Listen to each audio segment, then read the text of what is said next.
Hello, welcome to my YouTube channel. Today we are going to be talking about how to become a virtual assistant.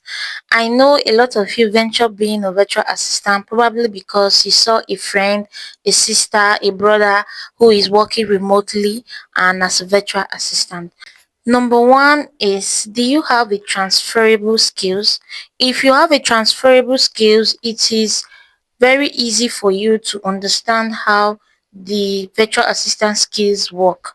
So if you have been working 9 to 5, probably as a secretary, you should know that your skills is transferable and you can become an executive VA because the tasks you'll be working on are administrative tasks, and that is what you are practically doing as a secretary, helping your client or your boss to schedule meetings, helping to keep track of documents, helping to reach out to clients, customers, and helping to remind your client on important dates and so much more. So that is what you are going to be doing as an executive virtual assistant.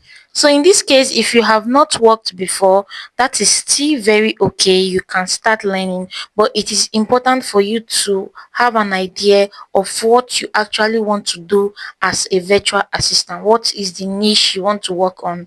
But in AVGA, when we are teaching you towards the end, you should be able to choose the right niche for yourself, what you actually want to focus on, because we teach a lot of skills like general virtual assistant skills, from customer support, project management, from executive virtual assistant to social media management. We teach all that to enable you to choose what you actually want to focus on at the end. Another important thing you should take note about is your tools.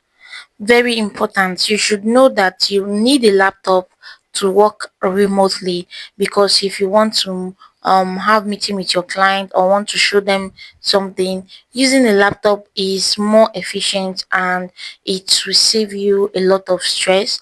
Using laptop will also expose you to a lot of features a phone cannot. So yes, you need a laptop to work remotely. So if you are thinking of venturing into the remote work and as a virtual assistant, you should also think about getting a laptop for yourself. Nobody should tell you that you can make use of your phone to learn or to work remotely. Yes, maybe probably you can learn, because I have students that use their phone to learn, but they are still struggling to join others because they don't have a laptop. A laptop is very, very necessary to start working remotely. Lastly, we are going to talk about your zeal. In as much as people don't talk about this much, or coaches don't talk about this much, zeal matters. If working behind the decks, which is working on laptop, doing a lot of things online, putting yourself out there, making content is not your thing, I'm not going to advise you to venture into the remote space because it requires all that. So you see that a lot of people pay for a particular course and they are not able to move on because they don't have the zeal to put themselves out there. They don't have the zeal, the, how do I put it? They don't have that energy to know to put in that work and start putting themselves out there. They don't have all that. So if you don't have that, please, there's no need of you paying for that class. So aside from working remotely to earn a lot of money and earn in dollars, you should be able to have passion for what you do. That is why the first thing I mentioned is you need to have a transferable skills. Maybe you have been working and you've had this experience before. It is easy for you to have passion for it. And if you don't have passion for it, you should have passion for working behind the decks. You should have passion for creating content. You should have passion for money, because I believe if you have passion for money, doing other things to make sure you earn that money will not be a trouble for you. Yes, it will not be a hassle for you. So you should have passion for things that will enable you to make that money. So if you are ready to work remotely, you should be ready to put in the work, because there's a lot of work in it.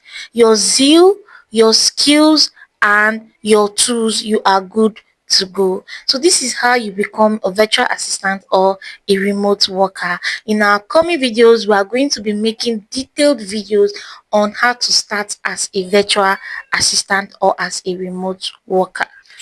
If you love content like this, please don't forget to subscribe, like, share. I will be dropping a lot of videos, tips that can help you in your virtual assistant business, in your remote workspace. Thank you for watching. I'll see you in my next video. Bye.